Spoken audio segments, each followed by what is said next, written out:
એ દીક્ષા લીધા પછી અહીંયા આવી જાઓ. નહીં, ખુરશી ખાલી છે, બેસવું હોય તો. જય સચિદાનંદ.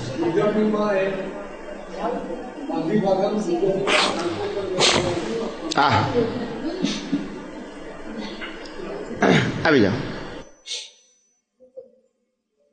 માગધી ભાષાનું ગુજરાતીમાં ટ્રાન્સલેશન એ થાય, એગો મેં સાસો અપ્પા, હું એક શાશ્વત કેવળ આત્મા છું. ભગવાન પહેલું વાક્ય શું બોલે? બોલ કે હું કેવળ એક શાશ્વત આત્મા છું. એગો મેં સાસો અપ્પા. જ્ઞાન દર્શન સંજુઓ. જ્ઞાન અને દર્શન એ મારા કાયમના ગુણો છે. કેવા છે?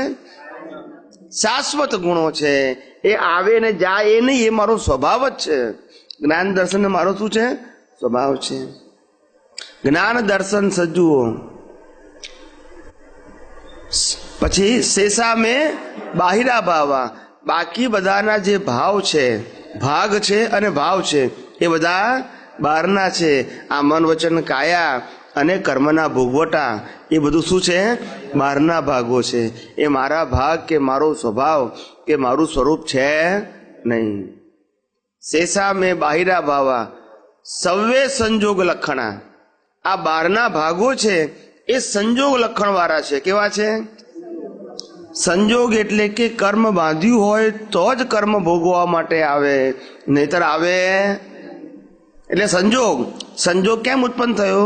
તો કે તમે કર્મ બાંધ્યું તું બીજ રૂપે, એનું કુદરતે શું આપ્યું? એ ફળને સંજોગ કહેવાય છે. આ તમામ સંજોગો સંબંધમ. આવા તમામ સંજોગો, સંબંધો વાળા સંજોગો, તમામ સંજોગ સંબંધમ સૌવમ તિવેણ વોસરામી. એ બધા ભગવાન તમને વોસરાઈ દઉં છું. શું કરું છું? આ મન વચન કાયાથી ભોગવાતા કર્મો, મન વચન કાયા સાથે સંકળાયેલા કર્મો અને મન વચન કાયાથી પ્રાપ્ત થતા બધા જ પ્રકારના વેદનીય કર્મના અનુભવો, એ બધું શું કરું છું? વોસરાવું છું.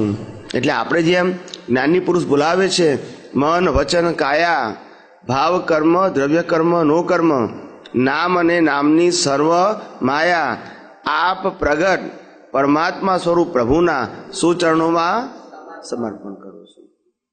એ સમર્પણ એટલે આ જ્ઞાન વિધિ. પછી કારણ કે એ વખતે ભગવાનની વખતે જીવો હોય ને, સતયુગના જીવો હોય. કેવા હોય? સતયુગના જીવો. જાગ્રત જીવો હોય. કેવા હોય? ઓછી બાબતમાં વધારે સમજી શકે એવા હોય. એટલે ભગવાન જે સમજી ગયા, એટલે કે આ બધા જીવોને જ્ઞાન આપી દીધું, હવે પુરુષાર્થમાં લાગી ગયા. હવે રોજ એ લોકોને સત્સંગ ના હોય, હવે સાધના હોય. સાધનાનો મતલબ અનુભવ. શું કીધું? તો શિષ્ય કોઈ પૂછે કે ભગવાન તમે તો જ્ઞાન આપી દીધું, દીક્ષા આપી દીધી, હવે અમે ક્યાં જઈએ?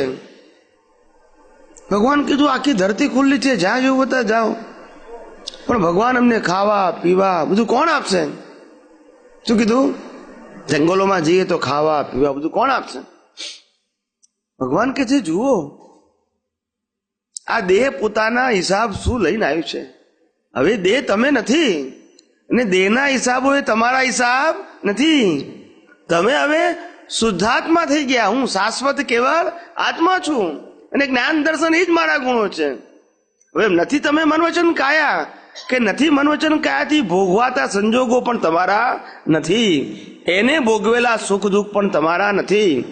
એને કેવા સંજોગ આવવાના છે અને એ સંજોગો આ શરીર કેવી રીતે ભોગવી શકશે એ પણ તમારે ધ્યાન રાખવાની જરૂર નથી. કુદરત સંજોગોની સાથે શક્તિ આપશે. શું કીધું? કુદરત સંજોગોની સાથે ભોગવવાની શક્તિ પણ એને આપશે. એનો વિચાર તમારે કરવાનો. આ દેહને 1 મહિના સુધી ખોરાક નહીં મળવાનો હોય અને છતાં એને જીવતા રહેવાનું હશે, તો કુદરત 1 મહિના સુધી ખોરાક માગવા છતાં પણ નહીં મળે અને મરી પણ નહીં જાય, કારણ કે કર્મના હિસાબોમાં આગળના ભોગવાટા હજુ બાકી છે. હવે તમારે ખરેખર આ જ્ઞાનનો શું કરવાનો છે? ઉપયોગ કરવાનો છે. કે ભગવાને આપેલું જ્ઞાન સિદ્ધ કરવું છે. આ તો પ્રાપ્ત કર્યું પણ અનુભવમાં આવ્યું નથી. સિદ્ધ કર્યું એટલે અનુભવમાં આવ્યું કહેવાય. એટલે ભગવાને કીધું કે હવે અનુભવ કરો. મેં તમને જ્ઞાન આપ્યું ને, જ્ઞાન દીક્ષા આપી ને, હવે અનુભવ કરો. અને પાછી કઈ મૂંઝવણ આવે તો દેશનામાં પૂછી શકો છો, રિસ્ટ્રિક્શન નથી. સમજાય છે? એટલે આ રીતે ભગવાને અનેક જીવોને દીક્ષા આપી, એમાંથી અનેક જીવો મોક્ષે ગયા. અને બરાબર વિહાર કરતા કરતા ભગવાનનો ઉપસર્ગ પરિસર બહુ આવ્યા, એની આપણે બહુ ડિટેલમાં વાત કરતા નથી. છેલ્લે ભગવાન પાવાપુરીની અંદર નિર્વાણ પામ્યા એટલે એના શરીરનો અંત આવી ગયો અને ભગવાન ક્યાં ગયા? મોક્ષે ગયા. તો અત્યારે જે પાવાપુરી છે કે જ્યાં ભગવાનનો અગ્નિ સંસ્કાર કરેલો, શું કરેલો? એ દેવો કરે. કોણ કરે? ભગવાન. મનુષ્ય તો હોય જ, પણ બધી વિધિ કોણ કરે? ભગવાનના 5 કલ્યાણક, ચ્યવન કલ્યાણક, જન્મ કલ્યાણક, દીક્ષા કલ્યાણક, કેવળ જ્ઞાન કલ્યાણક અને નિર્વાણ કલ્યાણક. આ 5 કલ્યાણકની ઉજવણી કોણ કરે? દેવો કરે. સમજાય છે? એમાં મનુષ્ય હોય ના હોય એવું નહીં, પણ બધું જ સેલિબ્રેશન, આયોજન એ બધું કોણ કરે? ભગવાન કરે. સમજાય છે?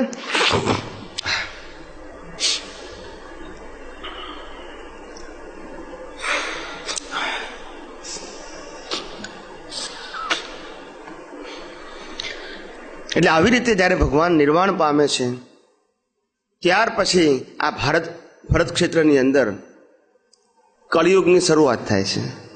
શેની થાય છે? એક બાજુ ભગવાનનું નિર્વાણ અને બીજી બાજુ કળિયુગની શરૂઆત. તરત જ ના આજે એ કળિયુગ ને બેઠે આશરે 2600 વર્ષ થઈ ગયા. કેટલા થઈ ગયા? 2600 વર્ષ. આ 2600 વર્ષની અંદર ભગવાને કહેલી વાતો બધી અપભ્રંશ થઈ ગઈ. શું થઈ ગઈ? સાચું જ્ઞાન રહ્યું નહીં. અને સાચું જ્ઞાન ન સમજાવવાથી ક્રિયાકાંડનું જ્ઞાન ધીમે ધીમે વર્ધમાન થવા માંડ્યું. શું માંડ્યું? અને પાપ પુણ્યનો માર્ગ ફૂલ્યો ફાલ્યો. અને પાપ પુણ્યના માર્ગની અંદર જ બધા પ્રોપેગંડા હોય. શું છે? પાપ પુણ્યનો માર્ગ છે, એમાં બધા પ્રોપેગંડા કરી શકો તમે. જ્યાં સાચું આત્મજ્ઞાન હોય, જ્યાં દ્રષ્ટિનું જ્ઞાન હોય, જ્યાં અનુભવનું જ્ઞાન હોય, ત્યાં પ્રોપેગંડા હોય નહીં. કરવાના જ ના હોય, એને સ્થાન જ ના હોય, એને સ્થાન જ ના હોય.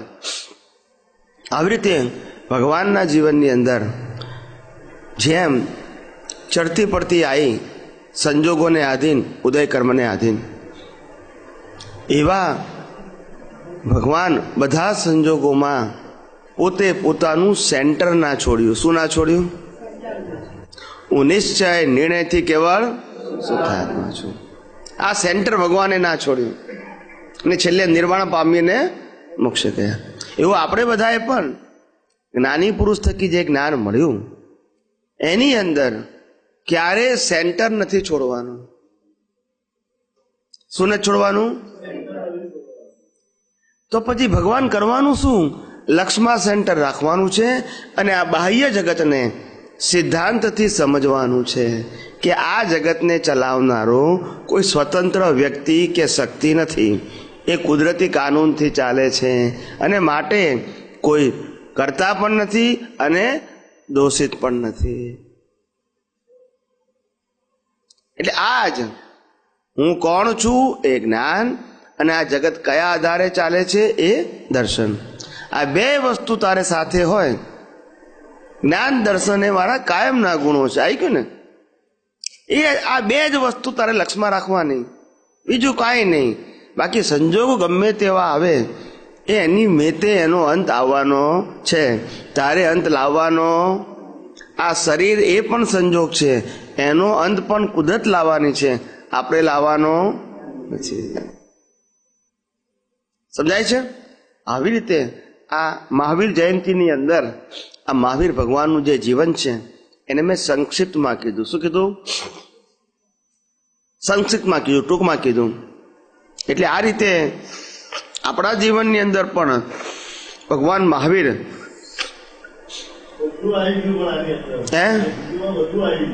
બરાબર છે. એટલે આવી રીતે આપણે પણ આપણા જીવનની અંદર મહાવીર બનવું એટલે કે મહાવીરના નામની કોપી નહીં કરવાની. મહાવીર બનવું એટલે કે મહાવીરે પોતાના જીવનમાં આવેલા ઉપસર્ગ અને પરિસહો, મુશ્કેલીવાળા સંજોગોમાં પણ એ પોતે પોતાના જ્ઞાનથી ચલિત ના થયા અને દેહની અંદર ભયંકર પ્રકારની વેદનાઓ અને મુશ્કેલી આવવા છતાં પણ એ પોતે આત્મામાંથી દેહાધ્યાસમાં આવ્યા. સ્વામીજી, આપણે મહાવીર ભગવાને કર્મોને સમાપ્ત કર્યા કહ્યું અને કૃષ્ણ ભગવાને કૃશ કર્યા કહ્યું. આ કૃશ કરવું એટલે શું? કર્મોને કૃશ કરવા એટલે કે કર્મોના મૂળિયા જે છે એ બાળી નાખવા. અને ખલાસ કરવા એટલે કે મોક્ષે જવું.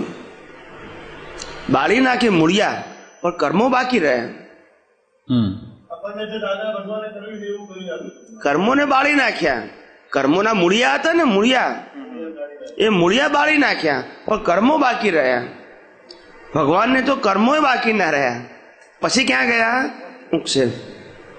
જ્યાં સુધી એક પણ કર્મ ભોગવવાનું બાકી હોય ત્યાં સુધી મોક્ષ હોય. એ તો બરોબર. ખ્યાલ ને? એટલે મૂળ બાળી નાખ્યા. એટલે સમરપૂર્વકની નિર્જરા બાકી રહી એમના કર્મોની. કૃષ્ણ ભગવાનની વાત એવું રહ્યું. જ્યાં સુધી કર્મ હોય તો ભોગવવા તો પડે ને. ભલે મૂળ બળી ગયા પણ જેને બીજ નાખી દીધા છે એ તો ફળ આવવાના કે નહીં? સમજાય છે ને? એટલે જે વસ્તુના બંધ પડી ગયા છે એ તો ભોગવવાના છે. ભગવાન પરેલા બંધો એટલે હવે એ કૃષ્ણ ભગવાન જે યુગમાં